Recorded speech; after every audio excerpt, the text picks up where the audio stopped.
one of the first things that I think to myself when I see something on the news or person at the airport, oh, here we go again. Personally, inside our airline, we've never seen so many disruption reports on a daily basis. A lot of them due to mask compliance, but a lot of them due to other reasons.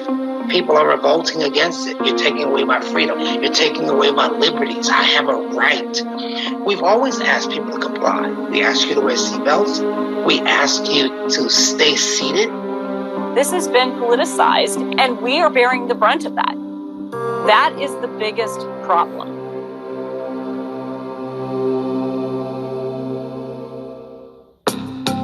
Funnily enough, I originally thought, man, we're really going to have a hard time with the kids. But actually, I spend more time telling grown adults to put their mask on than I do telling children to put their masks on. The mask requirements on board the plane have helped to create a controlled environment in a place where people are jammed together in a metal tube closer than ever with recirculated air. But all of that goes out the window if you don't have people wearing masks. Before the pandemic, that one of the things I thought about getting ready in the morning was, I wonder if we're going to be delayed today. Now I'm getting ready for work going, hopefully today is not the day that somebody decides that I'm the one that they're going to want to physically attack. We're starting to feel a little sad about something that we love to do so much. Flight attendants were being verbally assaulted on a regular basis. Sometimes those verbal assaults turn into physical assaults. As you've seen, over 5,000 complaints to the FAA just this year alone, a number we've never before seen in the airline industry. From the beginning of coronavirus, before we even had all the facts about it, flight attendants were starting to face infection. We've taken on a lot of health risks by doing this job, and that title of essential worker. My job is not to manage you, the one passenger that constantly needs to be reminded to pull their mask up. We do a minimum of 2 flights a day. You're talking 400 to 460 people that you're meeting, interacting with per day. My job is to manage getting all 400 of those people or 460 of those people where they need to go as quickly and safely as possible.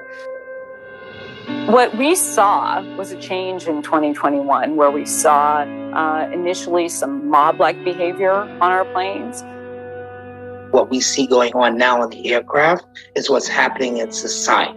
I think there's been this play on mask that's become so politicized and so polarized that people are now acting out on the aircraft what they're doing in their public spaces on the ground. And the biggest concern here is that this is going to create distractions from a bigger threat, distractions from our ability to respond and save lives. This holiday season is going to be great, but not without its challenges. So as the passenger count increases, so might incidents of air rage or confrontations about masks because the mandates are still in place. When we have more and more people traveling and more in the spirit of that celebratory vibe, that alcohol becomes an even bigger factor, we're really concerned about these conditions. If we're not all doing the same thing, having that consistency, making it very clear about what the rules are, why they're in place, and what will happen if you act out and don't follow them. Air rage has unfortunately become all too common.